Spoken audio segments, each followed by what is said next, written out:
Hello and welcome to All Elite Morro, where the best talk wrestling.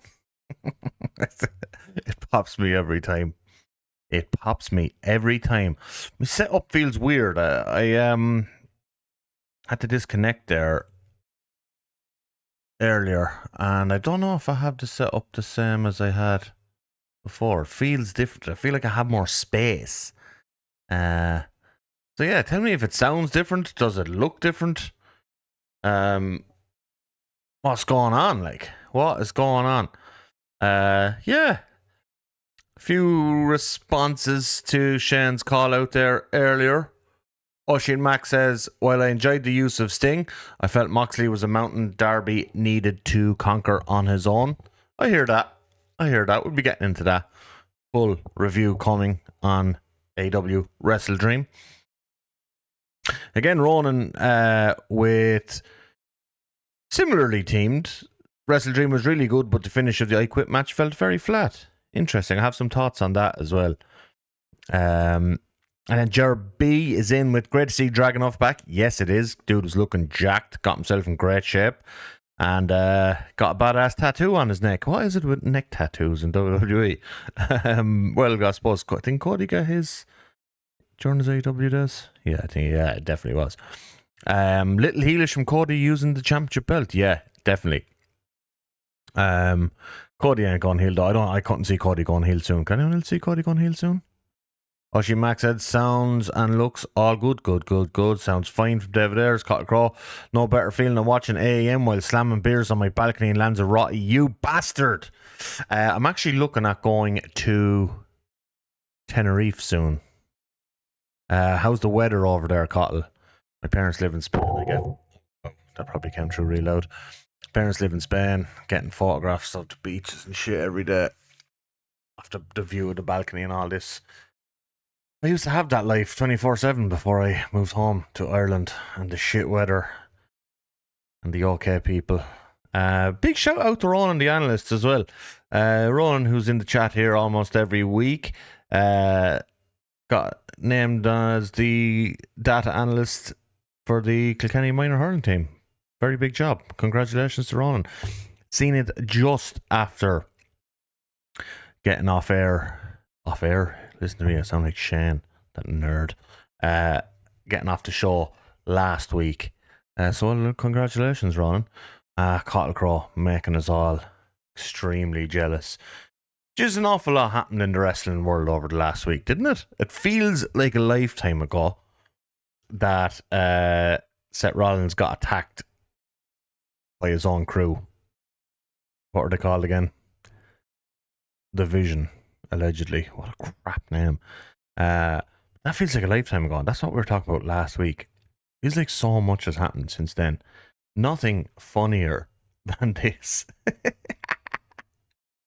Oh my god.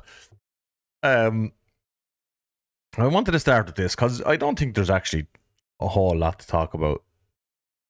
To be honest, this is probably a storm in a teacup type situation, where it has come out that AEW have bought a package with this writer AI company, and that they'd hired a guy, can't remember his name, to integrate AI into some areas of the product. I don't know. I don't like personally.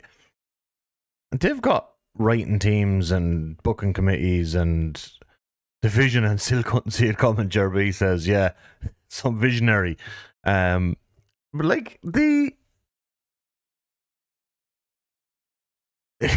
have writing teams, they have booking committees essentially, and I don't think like they're essentially using AI storylines, or using AI to write their storylines. It came out afterwards that they were using AI to like clean up production things and all. You know, they might be using AI to give them some storyline ideas and so on, which is still a bit shit if you ask me. I made this joke ages ago about Triple H using ChatGPT to book, and the reason is just because I felt his booking had gotten really predictable and boring over a long period of time. So I made and stale, and I was just like, yeah, perhaps it felt AI-ish, but I didn't actually think that Triple H is sitting down getting ChatGPT to write storylines. I also don't think Triple H is like writing the bulk of the storylines. He's probably like Vince was back in the day, team of writers, and then picks and chooses what to go with, which in and of itself is a skill, particularly when you have the hours upon hours upon hours of TV that they produce a week. I think a bigger problem, and we've kind of covered this a few times, is that particularly in that period, late summer, where they were heavily counter-programming AEW, their shows, their big shows, their PLEs as they like to call them, were coming thick and fast, and there was no build to any of them, so everything felt undercooked story-wise. So yeah, like, are they using AI in some capacity? Well, like, we've seen it even with the El Grande Americano video package. That was certainly quite a heavy AI production. What was it? It was one of the show's posters recently. Was it Clash in Paris? I think it might have been the Clash in Paris poster. Looked incredibly AI to me. But I'd imagine most industries are pivoting some of the stuff to AI anyway. So really, what's the difference with WWE doing it? And like, who cares at this stage? Like, there's nothing we can do to get away from AI. It's going to be intrusive. It already is intrusive in all aspects of life, to be perfectly honest. I went on a few courses and workshops for AI and its use in education before I packed in the teaching career. And to be honest, I've just found that it didn't really save me any time, and it didn't enhance the quality of lessons I was able to give. I remember one time, part of my job was doing scheduling for teachers, not so much doing timetables for classes and stuff, but doing timetables for extracurriculars and lunch and break time duties, that kind of stuff. I remember feeding in all that information into ChatGPT and asking it to come up with a schedule for me, and it came out like such a mess. Like, I'd given it like 5 simple rules. It came out such a mess that I just instantly thought this AI stuff is kind of crap, and it nearly wasted my time. And I think that's just going to be the general case for most people in most industries, that AI might be able to, like, I seen Lance Storm talking about it, and he said maybe if they use AI for continuity, it might help. Or, you know, like, feed it in your storylines as you're doing the storylines, and like have it prompted to tell you if you've done this before or when the last time this happened was. I don't know. What's your thoughts on AI in wrestling? And what's your thoughts on AI in general? Is the bubble about to burst? Personally, I do some investing, nothing major. Personally, I have dumped quite a lot of any stock I had in AI companies recently. Now, like I said, it isn't a lot. Because, yeah, I think the bubble is coming up on a correction, shall we say. But anyway, this isn't an investment show. This is a wrestling show. I might fuck around with seeing if I can get, just as a test piece, I suppose, seeing if I can get AI to book a storyline for Total Extreme Morro, WCW 1992, and then seeing if anybody actually notices which is the AI storyline, or if I'm just an AI booker. Anyway, David Ayer says AI ain't going anywhere, but I don't see it being good for wrestling till it improves massively. Yeah, like, I just think where I'm at with AI is, like you said, AI isn't going anywhere. I think in the excitement and early fervor of what it could offer, its value has been massively overstated in the last couple of years. Just like it was almost this like crazy levels of excitement that were probably unwarranted or overhyped, and I think we'll see a big correction. But like probably back to the early days of the internet as well. If you look at the .com bubble, there was probably an overhype on the internet as well. And then we got a much more sustainable model afterwards. That'll probably happen with AI as well. I suppose the only thing is really, from an energy point of view, AI seems to be extremely energy heavy. But yeah. Here's I got a good laugh out of the breaking news that WWE are using AI, just because I think it's really fucking funny to imagine Triple H booking Raw, booking SmackDown with AI. Like, the idea of it is funny, but I think the reality is probably a lot less funny. It's probably more of a functional tool they're using in production and stuff. I think that's what they came out and said afterwards. But yeah, don't take jobs from graphic designers. Let them do your posters, lads. You don't need AI. They look like shit. And I think it was the Clash in Paris posters were the ones, and they did look kind of crap. I might come back to AEW WrestleDream. I want to talk a little bit about Andrade's contract situation, because this is actually something I'm weirdly passionate about, seeing as I say I'm a communist all the time, but I'm not really a communist. I'm a bit of a socialist, alright. We will be doing a full review of AEW WrestleDream. I just think I'll get a few of the news items out the way first. So Andrade gets fired from WWE amidst leaks and rumors of drug failures, and we spoke about that on this podcast, or wherever this is, before. And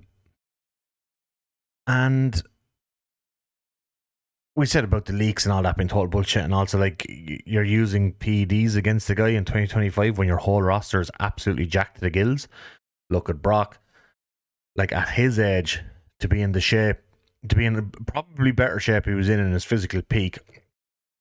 AJ Styles jacked out of his mind. Randy Orton obviously jacked out of his mind. Roman Reigns has come back super jacked several times. Like, there's loads of guys. I'm not saying any of them are using PEDs, but like, come on. Like, we've got eyes. Allegedly.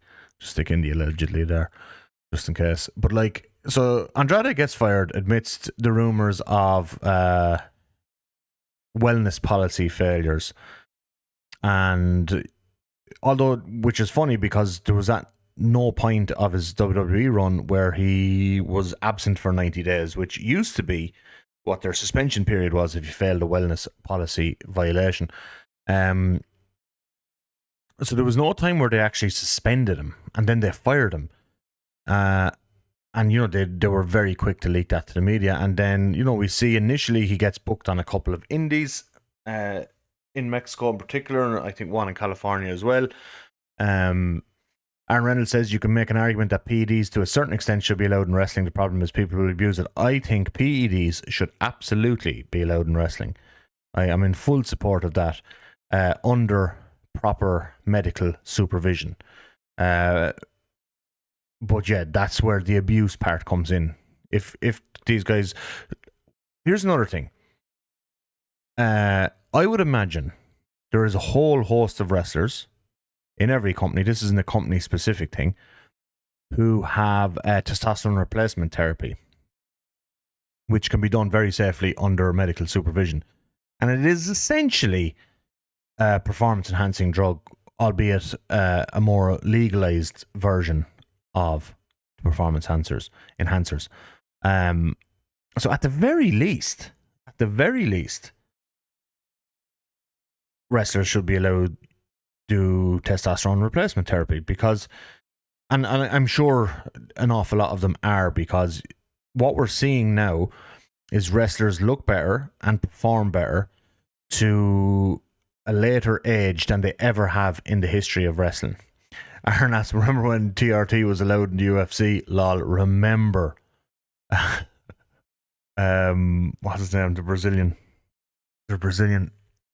Vitor Belfort. Oh my god. Vitor Belfort got on the TRT and went on a run of kicking people in the head and knocking them out cold for about 2 years. And he was the scariest dude on the planet when he was on TRT. And then they outlawed TRT, and he just shriveled. And I don't think he ever won again after TRT Vitor. But yeah, I think TRT should be allowed, because that can be. Does AEW have any known policies towards drugs and PEDs? They do have policies. I don't believe they've ever been released publicly what those policies are, though. So, yeah. Vitor Belfort, either side of TRT, look like two completely different people, 100%. He was like the poster boy.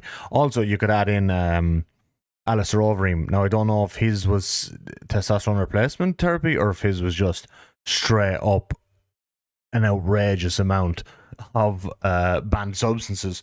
But he was another guy in that time period around the TRT time who was like his trap muscles were the most insane things until 2025 Brock Lesnar showed up. But yeah, I think like certainly TRT should be allowed, because that can be medically supervised, and it will prolong wrestlers' careers, and it'll also keep them in better aesthetic shape until later in their lives. Overeem's unrecognizable now. In comparison to then Arm, it's like night and day. Like, obviously he's getting older as well, but so yeah, this was leaked about Andrade. He shows up in a couple of indies. And I think what was happening there was that WWE fired him because and leaked the performance enhancer stuff so that AEW wouldn't touch him. And then when AEW did touch him, they brought up this thing within their contracts that allows them to freeze him out in a non-compete for 1 year, which is fucking insane. Like, what industry would what are they called? Not subcontractors. They're not employees or whatever, contractors. Not be allowed to work for 1 fucking year afterwards. The 1 year thing is bonkers. 90 days, whatever. But this one year non-compete is absolutely insane. So he shows up in AEW, and then AEW and Andrade both get cease and desist orders from the WWE lawyers, highlighting the fact that he's now in a non-compete for 1 year. I don't think he was informed of the non-compete in his contract initially, and the fact that he was fired and released from his contract outright would suggest that there should be even no 90-day non-compete. So he's probably well within his rights to show up where he did, when he did, both on that Crash show and on the AEW show.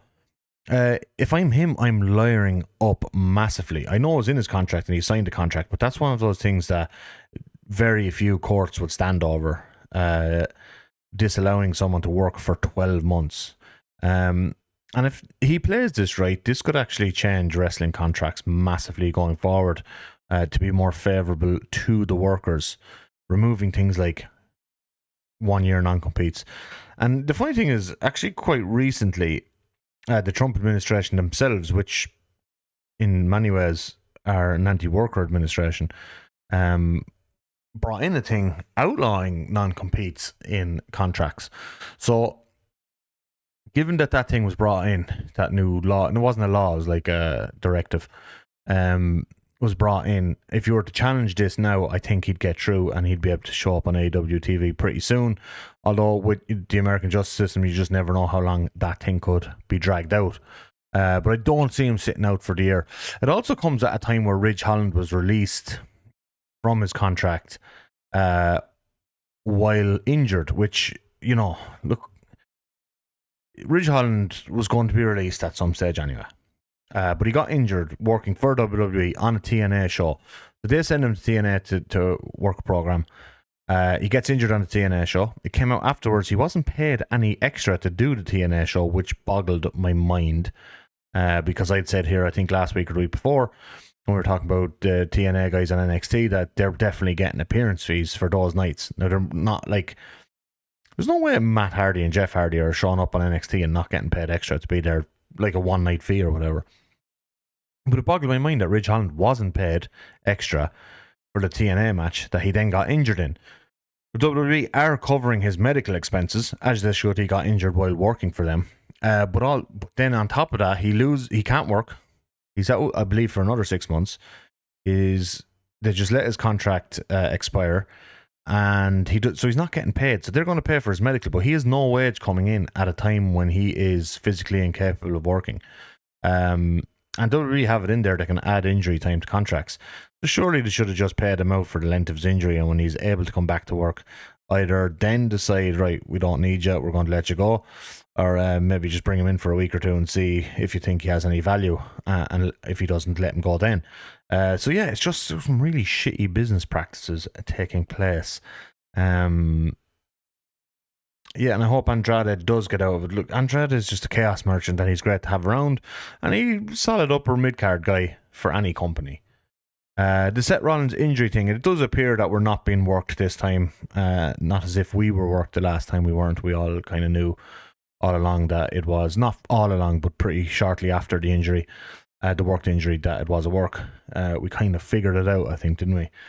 So it appears this time that the injury is real, and Seth may miss an extended period of time. Some reports suggesting that he won't even be back for WrestleMania. Now, the thing about Seth Rollins is, you know what he's like. He'll do everything in his power to get back for WrestleMania. There is going to be something shot, I believe, on Raw tonight about the future direction of the version of the world title that Seth Rollins carries. I still think it was weird the way they wrote him off, but WWE have a really great opportunity here to elevate someone like Bron Breakker, aka it should fucking be Bron Breakker, to the main event scene on a more permanent level, or on a permanent level, if they play this right. Look, this company has been a rotating cast of the same main event guys for what feels like an eternity now, and I think now more than ever, this main event scene needs fresh faces. Look at SmackDown last week. It's just back to Cody and Drew McIntyre. Like, nothing feels fresh, basically. And I think what they really need to do is, I don't know if you run a tournament for Seth's title or whatever, but you need to do something where that title has to get into the hands of somebody like Bron Breakker. And just push him as if he's a main eventer. There hasn't been a men's world champion in WWE born after 1990. What? So nobody under the age of 35 in WWE has held a world title. That is fucking insane. There's never been a men's world champion in WWE born after 1990. That is absolutely batshit crazy, Aaron. It has to happen now. Like, SmackDown at the minute with Cody, like, Cody's this championship reign feels super cold.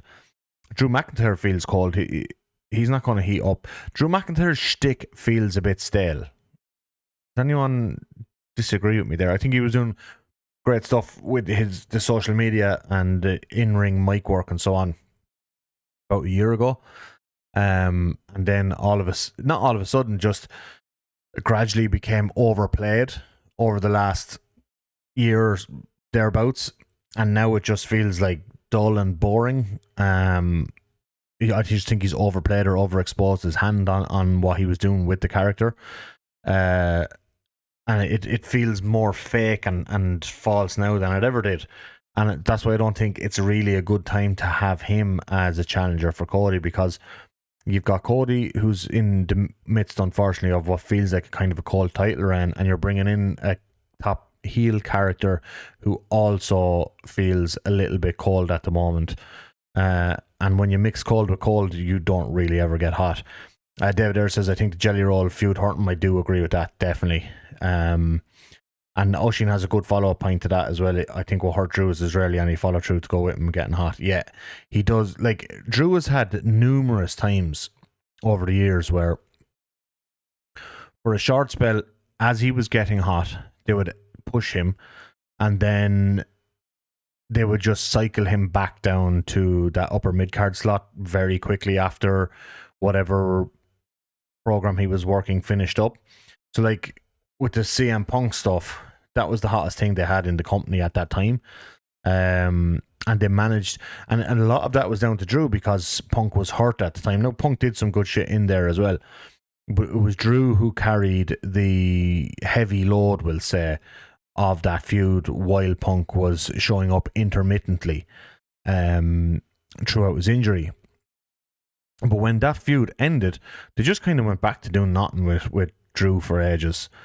They also had that thing where it was starting to heat up, where he was doing the Bloodline Hunter gimmick, and then that just disappeared very quickly, right as it was starting to get hot. I think that has not helped his character one bit. Also, look, he's in a company that is in many ways a little bit cold at the moment in general. We're seeing things like advances on ticket sales slow down. We're seeing negativity from their own fan base around PLEs. We're seeing ratings, whatever we make of that, the ratings are bottoming out, reaching new lows. We know the rating system changes. We've talked about that enough, I think, until I think we need to leave it like a month before we have a look at what the new trends are. But so WWE ratings are hitting the floor. Ticket sales are starting to slow down. They're still really good, to be fair, but they are starting to slow. And a lot of things feel cold. Oshin says he reminds me of a bit of a Dolph Ziggler, only ever good enough for WWE to be a main eventer when they need him to be. Yeah, he's not a guy that they're going to like. He's a guy that they'll main event B shows with throughout the year, but they're rarely going to stick him on last at rarely or never going to stick him on last at WrestleMania or SummerSlam or have him win a Royal Rumble again. Yeah, they're just things I don't. Well, with the Royal Rumble now, it's weird. I felt like when they had Cody win it a couple of times, it was like, okay, we're going back to the top guy coming out of the Royal Rumble every year, and then they just shocked us this year with Jay winning it. So maybe they might try and vary up the Royal Rumble winner a bit and see if one of the winners stick as a main eventer. So it's not a thing where like the main event of WrestleMania, it's the top star stands tall. They can kind of get away with the top star not standing tall at Royal Rumble every now and again to grab a bit of attention or, cause a bit of a swerve or a shock. But yeah, so yeah, I just think Drew was in a tricky spot. So really with the Rollins thing, now that it appears that he is, I didn't want to say too much last week because it was like these guys could be trying to work us again, but it does appear that it's not, or that they've put themselves in a boy who cried wolf situation. He is actually injured this time. I think more than anything, this company needs fresh faces in the main event. Braun Breaker has been there now. He had his whole NXT run. He's 5-6 years in the company total. He's been a couple of years now in the main roster. They did some really cool stuff with him in the Intercontinental title picture when he came onto the roster first, but they've really kind of kept this moving at quite a glacial pace. And sometimes you just have to pull the fucking trigger and see if Braun Breaker can sink or swim in like the type of main event matches that they do. The main event matches, especially with Paul Heyman in his corner, will be well laid out to cover any flaws that he may still have. Because he, like I said, he's only 5-6 years into this, but he obviously has star potential. So I think it's just like they're at a stage now where it's like, why not? Just pull the trigger on him. Just go with him. Put the title on him. Let him run with it for 5-6 months. Let him have 2, 3, 4 pay-per-view main events. He'll have Heyman in his corner and Bronson Reed as an enforcer type character to create a bit of smoke and mirrors if necessary. So like this situation is actually pretty much perfect for your first time elevating a guy. We look at first time elevations throughout wrestling history.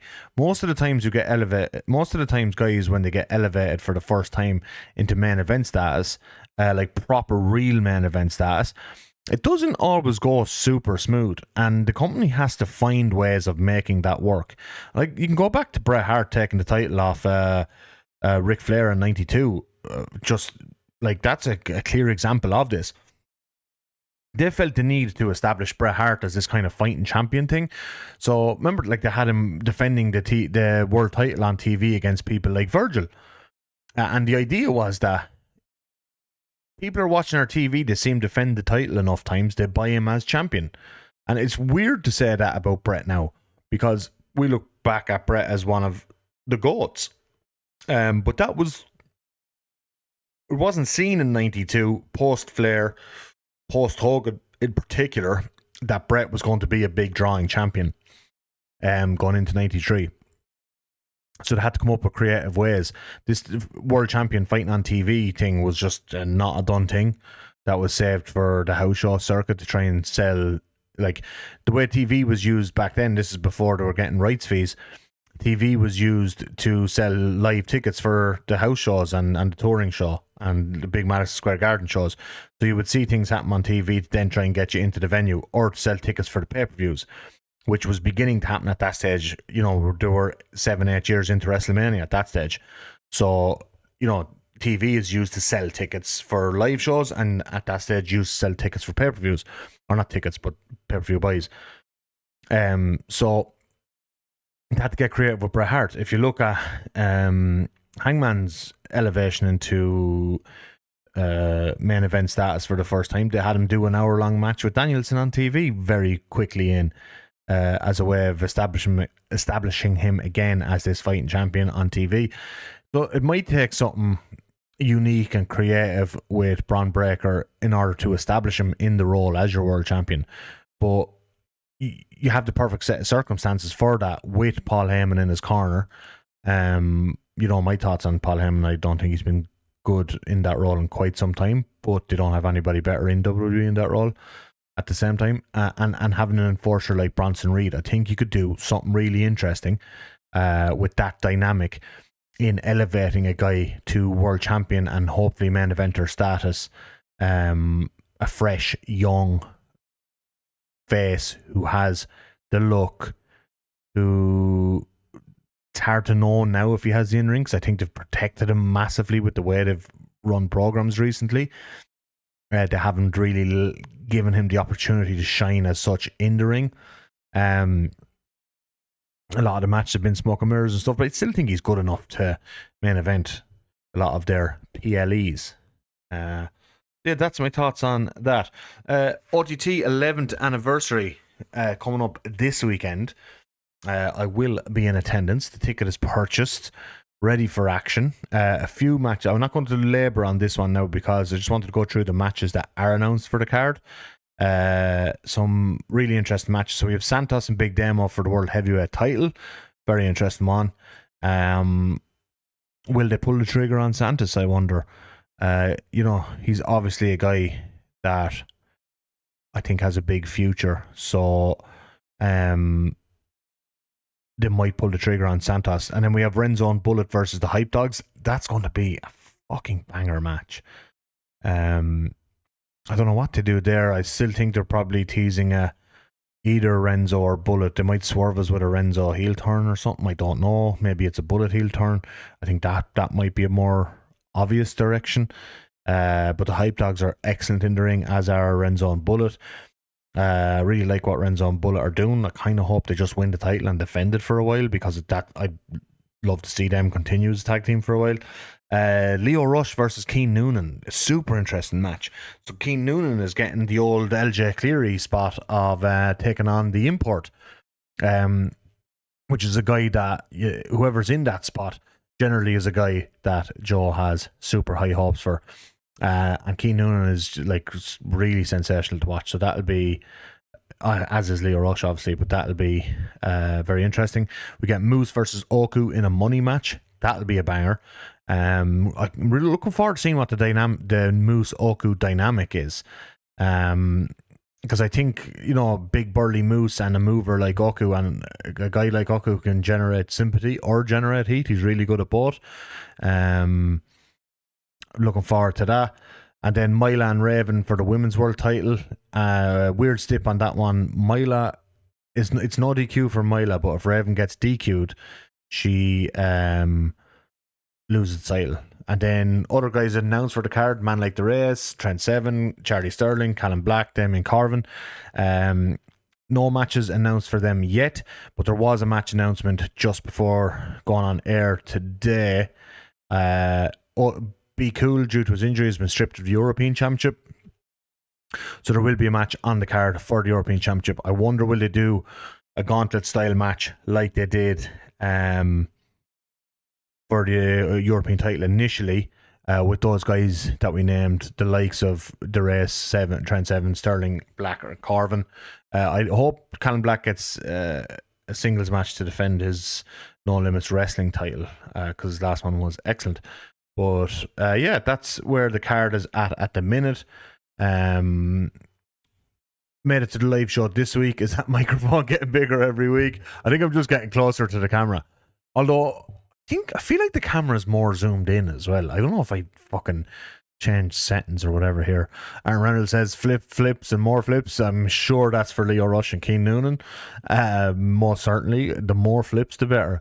Colin Nelligan says, really looking forward to this weekend. I really feel that Irish talent will go up a few gears. I totally agree. It feels like, there's less imports and that kind of stuff in the big spots on the card. Therefore, I think it's a great opportunity for a lot of the Irish talent on the card to elevate. Like, the world title match is essentially a kind of a, two guys who've been there at every show all year. Same with the tag title match. And then you get Keane Noonan in a big spot, Myla and Raven in big spots. So yeah, this card is shaping up really nice and something I'm most certainly looking forward to. Now, time for our WrestleDream review. What did y'all think of WrestleDream? What did you think of WrestleDream?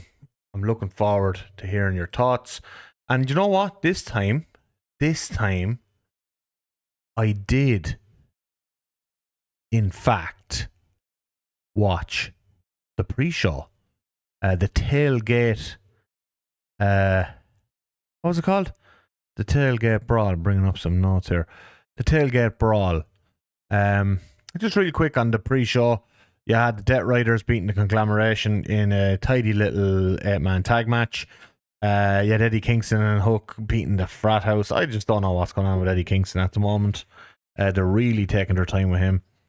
Then you had a tag match of Harley and Willow Nightingale defeating the Top Gods of Megan Bain and Penelope Ford. I thought they said they had a different name recently, but Top Gods is an objectively cool name. And then in one of the most funs they did, and I see Aaron just commented on it now, FTR versus Jet Speed bled from the pre-show into the start of the main show. And that was totally obvious, and I loved it when they did the double down to the out. Like, it was kind of obvious when they were coming to the ring at like 5 minutes before the show was about to start. David Harris says Okada is the greatest comedy wrestler of all time. Okada's ability as a comedy wrestler, on top of his ability as, a straight up demon in the main event, is utterly sensational. But FTR versus Jet Speed, bleeding into the main show, the double down just before the changeover, just super creative and unique. It's something that we really haven't seen since the top of the hour WCW 9 p.m. days, when they would have the pyro go off mid-show and stuff, and sometimes things would be happening while that went off, and then the four guys are just in the ring brawling the shit out of it. Really creative and a really energetic way to start the pay-per-view. Loved that start. And these people online, I've seen that Raj Giri clown online saying it looked, what did he say it looked? It looked Bush League. What in the fuck are you talking about? It looked absolutely badass.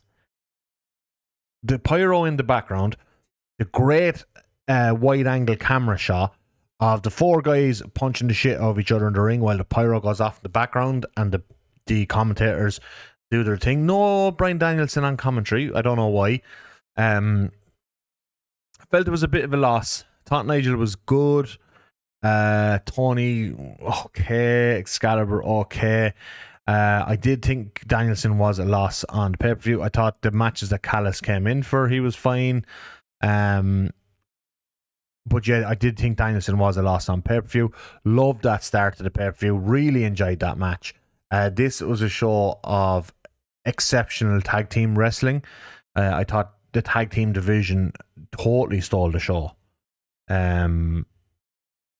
Just 3 fantastic and all very stylistically different tag matches.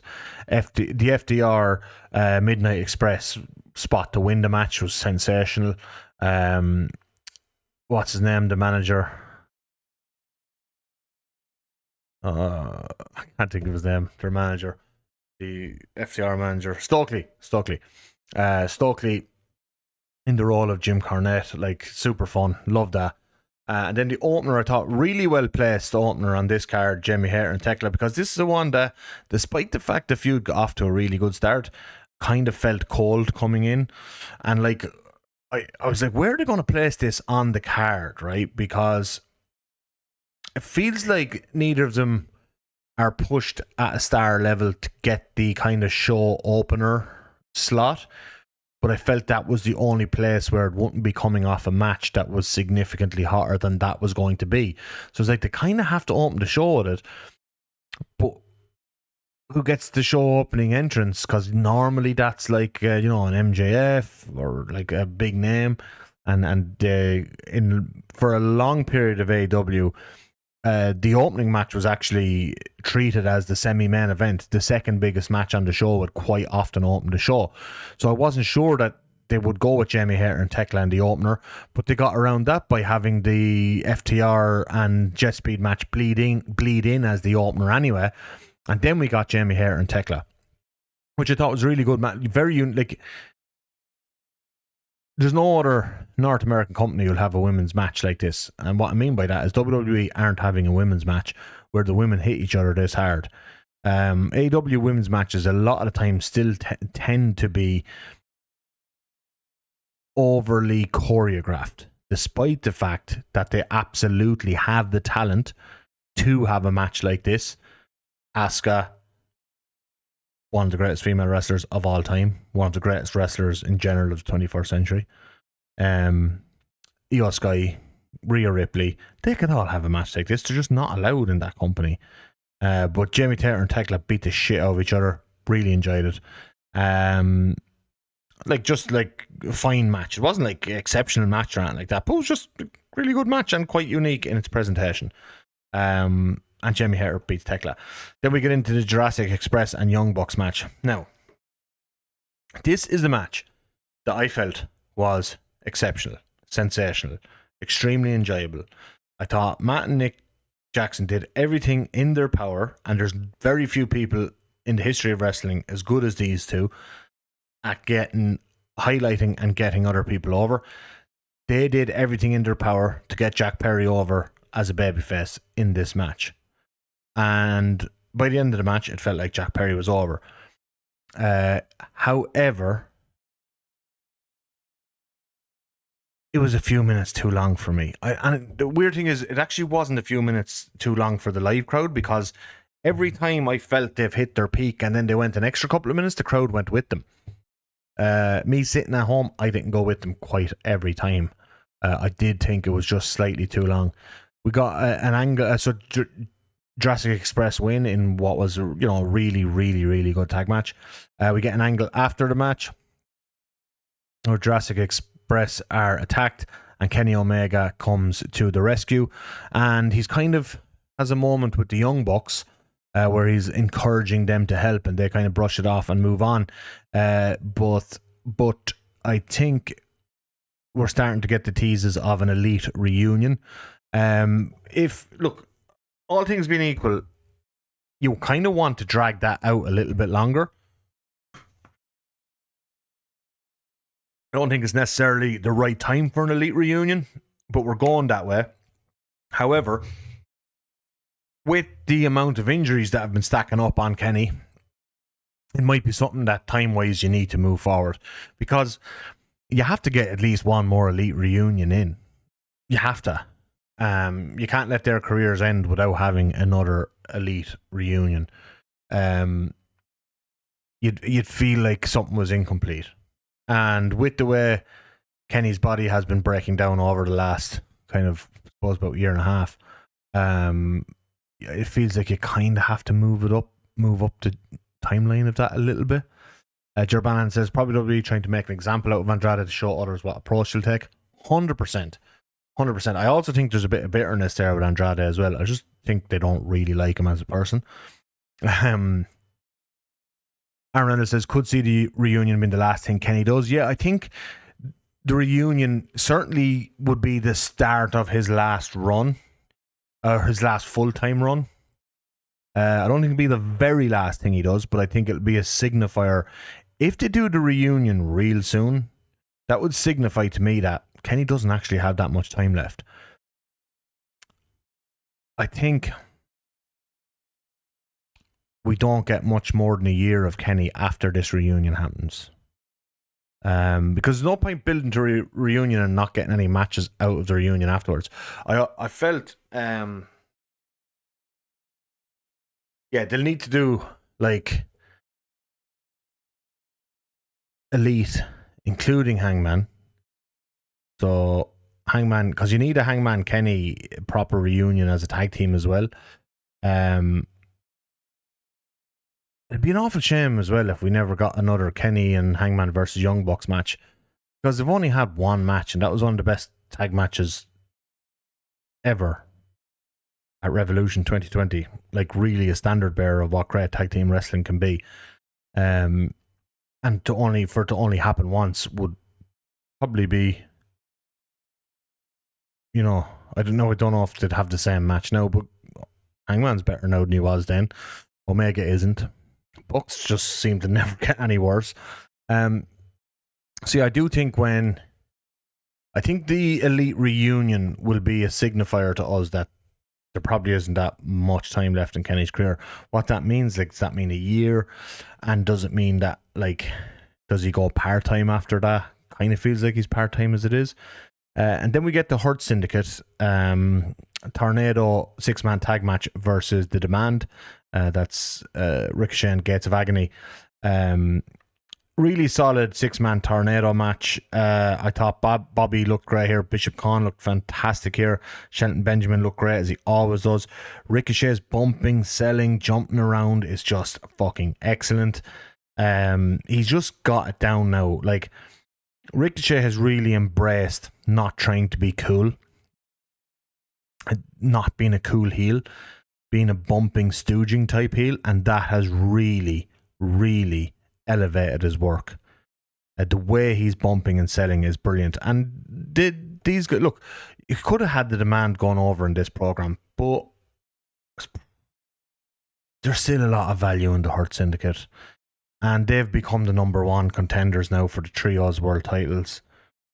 So that means we're going to have, on Wednesday this week, Bobby Lashley and Samoa Joe in the same ring. Shelton Benjamin bumping for Will Hobbs. Like, yes, please. This match was one of those matches. So, if you didn't know or hadn't heard, this was in St. Louis, Missouri. The state of Missouri has their athletic commission is very restrictive on what can be done in wrestling. So in the state of Missouri, you're not allowed blade, and you're not allowed brawl into the crowd. I felt this match as a Tornado 6-man tag match was the one that was probably hurt most by those restrictions, because Bobby Lashley, Bishop Khan brawl through the crowd was like all over. Like, yeah, that was certainly going to happen in this match. But yeah, it was a good match. Was it better than their TV match? Probably was. Was it better than their match on the last pay-per-view? Probably was. And a well-timed match as well, and it came in the right place on the card. Then we get Kyle Fletcher versus Mark Briscoe. And I love Kyle Fletcher, as you know. I love Mark Briscoe, as you know. I felt, however, this match was like 3 or 4 minutes too long. It went nearly 25 minutes. I don't think in the middle of the card it needed to go 25 minutes. Now, maybe it did, because interestingly, right, if you watch this match, because the crowd for this show was real good, it was pretty much hot all night. barring a couple of times where it wasn't. But one of the times where I felt the crowd was starting to show a little bit of burnout was they just had the Jurassic Express versus Young Bucks in a 24-minute, 23-minute, wild, highly paced, like tag team, basically candy fest where you get to eat all your sugar and all that, and then you get a tornado 6-man tag match directly after that, and then you're getting a more traditional, almost 80s style professional wrestling match with Fletcher and Briscoe. And I thought the crowd started this match being quite low energy, and then by the end of the match the crowd were excellent again, and they were in on everything Fletcher and Briscoe were doing. And I thought the false finish where Fletcher nutshot Briscoe and hit him with the brain buster, and Briscoe kicks out, was an exceptional false finish. Like a perfect false finish. Hook, line, and sinker. And then you have Fletcher hitting the way Mark Briscoe sold the brain buster onto the top turnbuckle was just fucking perfect. And look, I could talk about these two all day, because I think Briscoe's a guy that should probably at some stage get the now it could be Darby Allin either, you could put Darby in the same spot, get the Mick Foley type title run in AEW, win the title a couple of times and keep it for a short amount of time, but you know, because like AEW are a company that generally do quite long world title runs, not crazy long, but you know, they're generally meaty at the very least. So I think Mark Briscoe would be a perfect guy to have a Mick Foley type run where he trades the title a couple of times with a more established world champion. You could do that down the line with Fletcher and Briscoe, even the two of those.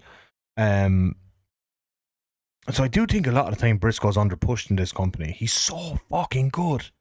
He's so good, and he's so relatable. Like, this is a guy who spent most of his career as kind of almost a secondary guy in a tag team. He's great. He's great. Like, Fletcher is so obviously a future world champ. Fletcher's ability to pace a match is excellent. His ability to maximize heat and audience reaction out of very small gestures and simple moments in matches is truly excellent. So yeah, up to this point, and probably overall, maybe the second best match on the card. I really look. You know, I love Fletcher. You know, I love Briscoe. This match was always going to be something that I really liked. Briscoe could win the Continental Classic or get far in it. Yeah, I would like. He's a perfect Continental Classic wrestler because he's a guy who can play spoiler to an Okada. Let's say you didn't want Okada to win the Continental Classic. You didn't even want to get Okada. Like, you have a top guy in there that you don't want to get to the final. You could have Briscoe beat that person, and that person wouldn't lose heat because they're losing to someone beneath them. Mark Briscoe can beat your top guys without it hurting your top guys. And also, Mark Briscoe can take losses to some of the more middle of the pack Continental Classic participants and not lose any heat because he's fucking Mark Briscoe. So Mark Briscoe is like literally your perfect Continental Classic winner because he can legitimately, in the eyes of the crowd, beat a top guy, and also legitimately, in the eyes of the crowd, lose to a more mid-pack person and not lose any steam. That's the type person, type performer he is. And yeah, I don't think this year he could go far, but I don't think this will be a year he's winning it, because I think the story that they're going with is really set up for the Okada Takeshita thing this year. Maybe they'll swerve us and go with something else. Swerve us. Maybe Swerve will come back and win the Continental Classic. No. But yeah, Briscoe's a great piece to have in there for those reasons that I outlined. But yeah, I thought second best match on the card, probably, and the best match up to this point, despite the fact that the Jurassic Express and Young Bucks tag match was excellent. Chris Statlander versus Tony Storm followed that. Didn't love this match, and I've been liking all Tony Storm's matches recently. I just thought it was fine. And I just thought it was fine. Like a grand match. Like 3.5 star, which is good. Like totally inoffensive match. I just felt like Statlander's first pay-per-view defense needed something slightly more than that. Beating Toni Storm in the way she beat her was cool. And it's great for her character and does, to a degree, legitimize her as the top person within the division. But I felt like the match needed to have something slightly more in order to help Chris Statlander be elevated to that kind of position and role. And then, yeah, that's exactly it, Oshin. So Oshin says it was an okay match, but it was upsetting that it was only okay. That's exactly how I feel about it. Like, I was like, watching the match, I was like, yeah, this is all good stuff. They're doing all good stuff. And I just felt like I expected more, wanted more, needed a little bit more. Aaron says, I think it achieved what they wanted in establishing Statlander as a real champ. Yeah, definitely. It did achieve that. Like, she does feel like the real champ in the division now that she's... And, like, the funny thing is, in the 4-way last month, she pinned Toni Storm. But now she's pinned her twice. And I do think, though, the real good piece of business in this came afterwards when Mercedes kind of came out to almost trample on Chris Statlander's parade for her mystery person match, which turned out to be Mina Shirakawa. Now, I did think they made one mistake. So they basically did the thing where heel Mercedes comes out and like kind of tells Statlander, get out of my ring type thing. And as the face champion, Statlander should never get out of the ring. So I didn't like that. I think they could have just tweaked this slightly to make it work better, whereby Statlander could have been already leaving up the ramp when Mercedes came out, and then they have a kind of a stare down, like a war of words or whatever on the ramp before Mercedes match starts. I think that could have achieved what they were trying to achieve in the ring without making Statlander look like she backed down a little bit. But even in that, like, it wasn't a big deal that Statlander left the ring. She just had her match and she knows Mercedes up next. And then Mercedes' mystery opponent, who is a champion, is for some reason Mina Shirakawa. Like, why not just advertise that match? Because I felt like they made it feel like the way they announced the match the day before. The way they announced the match the day before was that it was going to be like someone from an outside promotion, but then someone that, you know, she's wrestled already and that's on an in-house contract. So yeah, like, she takes our Ring of Honor interim women's world title offer. Match went, again, about 5 minutes too long on this one, I think. It could have easily shed 5 minutes, but the really good stuff here was Statlander coming out afterwards. And what I really like about this is it's in keeping with Mercedes' character, in that she feels like she's trying to, character-wise, target soft champions, and she feels like because she's beaten Chris Statlander twice, that Chris Statlander is a soft champion and she can pick off the world title without having to beat Toni Storm. And I think she's going to get her comeuppance at Full Gear when Statlander beats her third time lucky. And that'll be the thing then, when you've got Statlander wins the title in the 4-way, then beats Toni Storm in the singles rematch, and then beats Mercedes Moné. That's what will really establish Statlander as champion. They could also put the title on Moné, but I don't see it the way the storyline is building up. Chris Gallagher, you're a weird dude, man. A weird dude. Go to another stream and annoy them. Then following up, next one, match of the night, in my opinion, World Tag Team title match. Brodito versus Okada and Takeshita. Almost 28 minutes. An absolute perfect tag title match. Okay, Chris, nobody cares about your thoughts, man. I hope AEW goes bankrupt and out of business. Fine, we don't care what you think. I'm not even going to block you because I want to see what other nonsense you type in. Nobody cares, Chris. Nobody cares. Brodito versus Don Callis family. This achieved so much within 30 minutes of a wrestling match. I think this is one of the triumphs of the show because Okada feels super hot to me again. Like, actually properly hot. In a way he didn't even get by beating Omega. This story is... The Okada and Takeshita story feels like it's massively over. Mina wasn't the ROH Women's World Champion. She was the interim TV Women's Champion. Tina is the ROH Women's World Champion, Chris. By the way. Okada Takeshita storyline feels now like one of the hottest storylines that have gone in the company, and when they pull the trigger on this storyline, I think the place will come unglued, and that's so rare for two basically non-English speaking foreigners to be able to have, what would you call it, like that anticipation that the two of these guys have. Bandito is the fucking man. Aaron says, totally agree. Don't you worry, I'll get to Bandito, and my praise for Bandito. Oshin says the dissension between Okada and Takeshita was brilliant. It really made the match all the sweeter. So good. That moment, there was just so many great moments in this.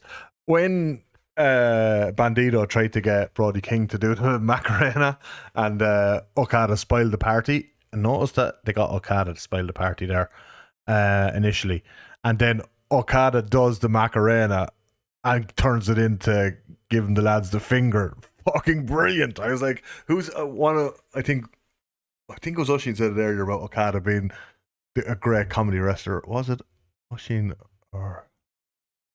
can't find it now.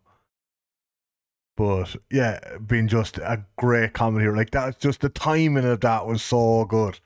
And then the shit-eating grin on his face where he missed Bandito with the Rainmaker and hit Takeshita with it instead. It's like, I don't give a shit. When these two finally square off, it's going to be insane. Like, I think the crowd is going to come unglued. The crowd are primed and ready for this. Bandito's performance in this match, the way he was selling the shoulder, the way it affected how he delivered all his moves, it was a masterclass in consistent selling. And this thing they have going with Brody, where Brody's shouting at him like all these positive platitudes. Now, I hate this power positivity shit, but there's people that will mean something too. And there's stuff going on there on a deeper level as well, with Bandito being a Mexican and Brody King being the king of the anti-ice stuff in wrestling, and him supporting his Mexican brethren throughout the match. Like, there's actually deep thought gone into this. Brody King is a guy who I wondered, are they going to turn him on Bandito and maybe push him as a top heel, because it felt like the company have kind of a lack of top heels at the moment, or viable challengers for Hangman at the top of the card. But no, this played out so much better, and their ability as a tag team for guys that aren't together that long is exceptional. But also there's just a warmth about the way they wrestle and how they interact with each other. This was exceptional tag team wrestling, and this is one of the very few times that Okada has eaten a pin, and he eats the pin clean as a sheet right in the middle of the ring to Bandito. After Bandito hit the 21 plex with one arm. The guy is a freak. He's a freak. So much story stuff played out throughout this match between Bandito and Brody, between Takeshita and Okada, between Okada and Bandito, and now we're getting Bandito versus Okada on Wednesday for the unified title that Okada carries. Now, I do think Okada is going to win that match, because I don't think you want to beat Okada in a singles match before him and Takeshita. However,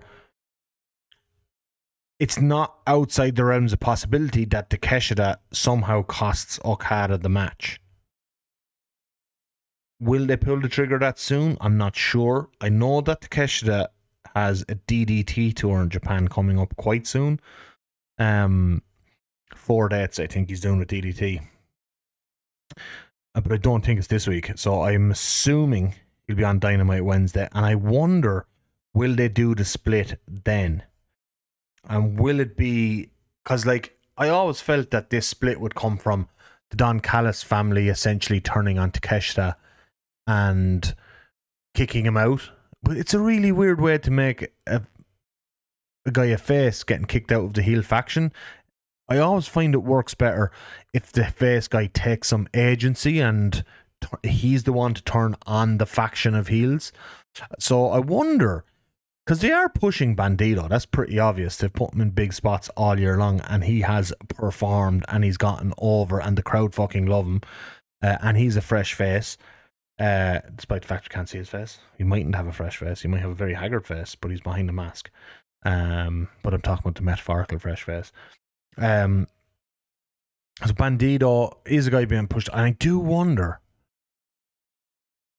Now, I think it's a slight chance. It's no more than 20%, but there's a 20% chance that I think Bandito could go over Okada on Wednesday, possibly with the help of Takeshita.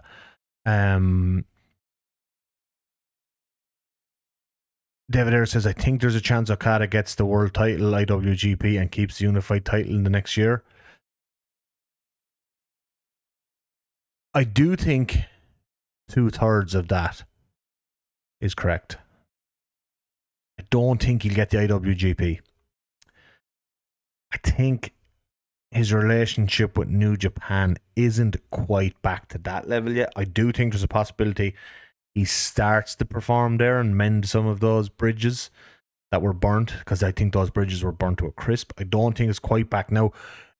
Maybe next summer? Certainly. By the time Dominion rolls around in June, certainly a possibility. I do think Tony, though, Tony doesn't like to book double champions, except for Mercedes Moné. But a lot of that is her booking herself. I don't mean that in that she has creative control. I mean that she's created this gimmick that she can travel around the world doing the multiple champ gimmick. Or the belt collector gimmick, I should say.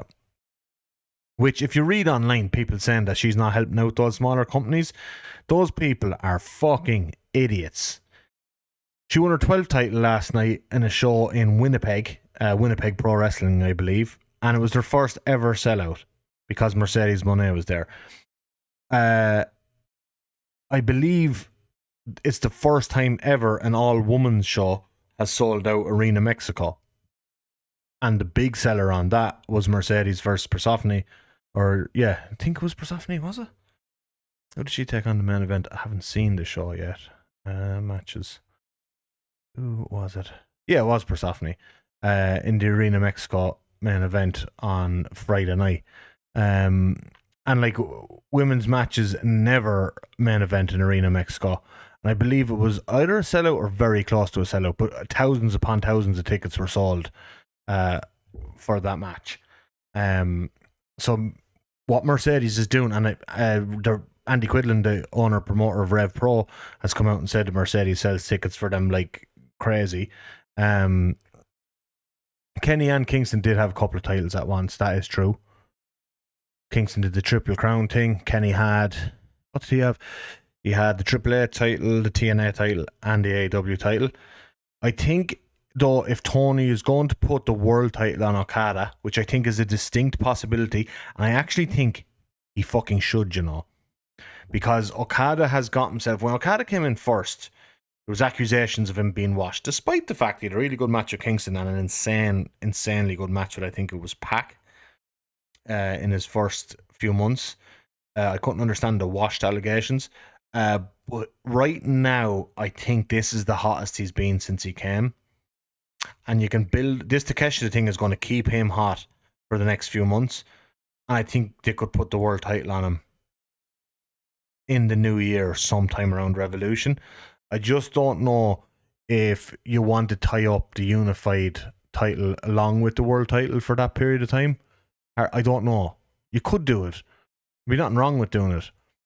But just... If you're Tony, do you want... Like, the company has too many titles.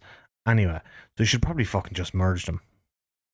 I don't think you need world title, unified title, TNT title.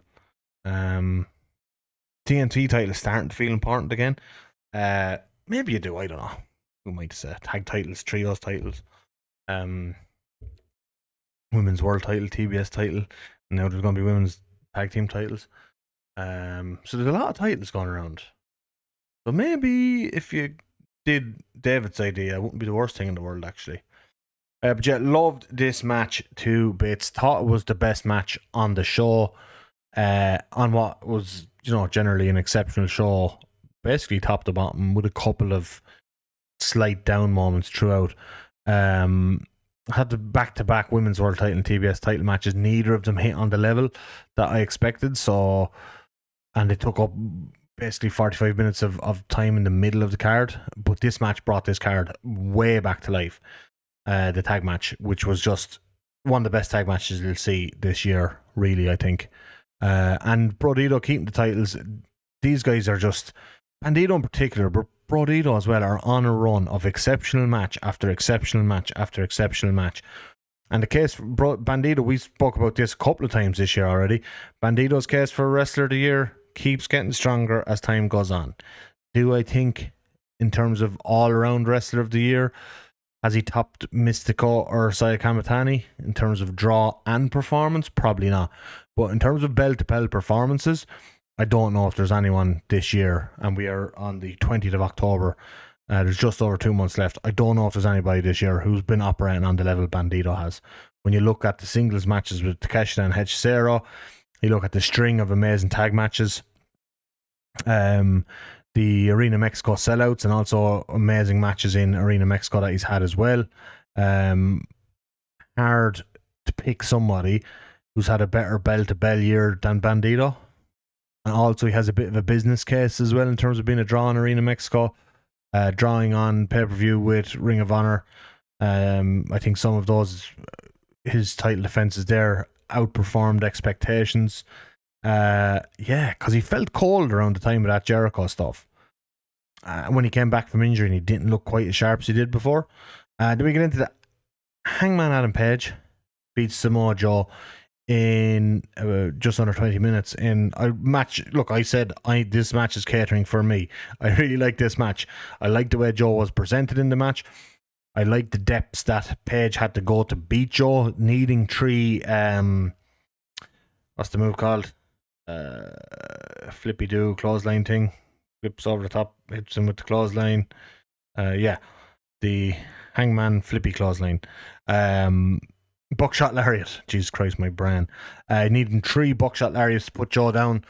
Really good match. Really hard hitting. Samoa Joe is such a badass. And yeah, got to the end.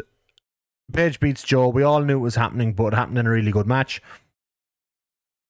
And really wasn't. I was caught completely off guard by the post-match angle of Joe and the Ops beating down Hangman. But my reaction to that is, fuck yeah.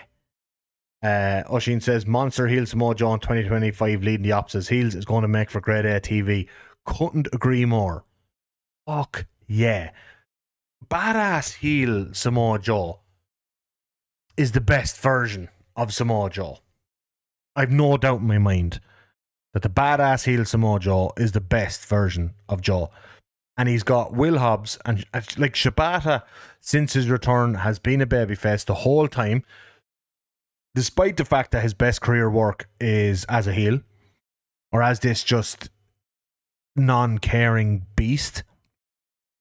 I think Will Hobbs is perfectly suited to be a badass heel in the mold of Samoa Joe badass heels. And now what we've gotten, we've just created some absolutely terrifying, beastly heels for Page to fight against for the next couple of months. Perfect. Great angle. And I initially thought that when I seen Hobbs and Shibata in the ring, that Hobbs was going to turn on Joe and like put him down type of a thing. But I prefer this direction even more. Of Joe now leading just this destroyer of a group of like this group of pure killers. It's going to be really interesting what they do in the trios title match on Dynamite Wednesday against the Hurt Syndicate, because in an ideal world, you just have Joe and the Ops beat them and really establish them as this terrifying trio unit with Samoa Joe at the forefront. And now Adam Hangman Page has to work his way through this killer's row. However, I think what they're going to do is different, which will be Hangman will take Joe out of the match, and then Bobby Lashley will just end up pinning Shibata or something. And there's nothing wrong with that, because like really, when they're going after Hangman, do you want him to be saddled down with the trios titles? Probably not. So like either option is good, and then you have, because like the Hurt Syndicate are tailor made at the moment for those trio titles. You get them on TV every week. You get the crowd singing, "We have people, we have people," and they'll just have kind of these hard hitting matches on TV every week, which are kind of fair. They're your standard fun match on TV every week. But ideally, I think you just have Joe and the boys beat them soundly, and they're established Joes now. Samoa Joe's going to be in the ring with Bobby Lashley on Wednesday night at this age of their careers. It's crazy. I love it. But yeah, I think what's going to happen is Hangman takes out Joe. Shibata ends up getting pinned by probably Bobby Lashley.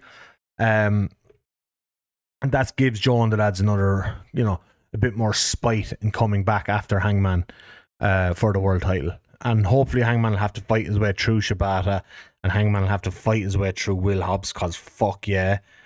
And then we'll get, because I do think, I was watching the match and I was like, this is a really good match, but I feel like they're holding something back, and I don't know why, because they ain't doing a second one of these. They're not doing a rematch. And then after the match I was like, they are doing a rematch. And it kind of, the match itself made sense then, because we're going into, this is a good match, but we're going into the second match with a totally different dynamic, and it'll be a lot more heat and piss and vinegar in it, and we'll get the best of Joe, and Hangman's at his best when he's against a dominating heel. So the rematch to this should be even better than the first one, and that's something to look forward to. Great angle, good match, great angle. And then what I thought was the third best match on the show, main event, the I Quit match, Darby Allin versus John Moxley. To go back to some comments that I read out at the start, which in some ways I agree with both comments, and in other ways I don't agree with both comments, but that's okay. So Roland said WrestleDream was really good, but the finish of the I Quit match felt very flat. I thought that too initially at first watch, and I rewatched it, and it felt less flat to me the second time, but it did feel like it happened quite quick. Now I think what happened there, because if you look at the recording of it, it was exactly 4 hours 30 minutes main show. So, and the way the end happened so quick, and the fact that like for the celebration was super quick at the end as well. Darby Allin just literally grabbed the flag, the AEW flag off Moxley's neck, jumped up on the top rope, held it over him, and the show went to the end. There was like 2-3 sentences of commentary. So I think they had to rush the end a little bit on that one. Now I do think it also plays into Moxley's character, because we've seen this also at All In. When Moxley is your typical bully, he's the biggest badass in the room when he's surrounded by all his crew. When he's left on his own and you put pressure on him, he crumbles. He did it at All In against Hangman, and he did it at WrestleDream against Darby Allin. And I think that's what's going to lead to his downfall within the Death Riders. I think it's coming up probably pretty soon, within the next month or two, where Claudio ousts Mox and probably has an attempted murder on Mox and replaces him as the leader, because we've been saying this since like around All In, that Claudio has been acting more and more kind of unsettled and dangerous. Mox has failed a couple of times now. Yeah, David Ayres says there as well, Moxley surely won't be in the Death Riders for much longer. Yeah, I think like we're talking probably at Full Gear itself. And then we'll probably get a babyface Moxley trying to find himself, and then imagine a babyface Moxley, a proper badass, not the one that the hypocrite that he is now that becomes a coward when all his big mates are gone. And then Brian Dunn says, yeah, I thought it was a perfect finish for Mox's character too. Maybe he should have gave up to Darby choking him rather than the deadlock, though, possibly as well. I did like that Darby bet him in the knee with the baseball bat and then choked him and then put the deadlock on him. And his face is in the water. Like, the visual of the water was just so fucking great.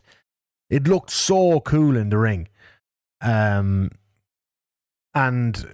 so I thought it was perfectly in keeping of Mox's character to quit when his team gets wiped out. How great did Sting look, guys? All grey. He looked even more badass. Oshin says, I think through the match the quick finish makes sense because since Mox is usually so stoic, you could see he has mentally unraveled. So even with his body intact, his mind and spirit had quit. Yeah, totally mentally unraveled. And that came from a couple of things. I think that that's a really beautiful way to put it as well, Oshin. He mentally unraveled because he realised that this guy is legit never going to quit. That he couldn't break Darby's spirit. And in a way, that kind of broke Mox's spirit. And then when Sting showed up, I think that shook the shit out of him. And then Sting wiped out all his friends and carried off Marina Shafir, which, you know, like, Sting is like 60-something.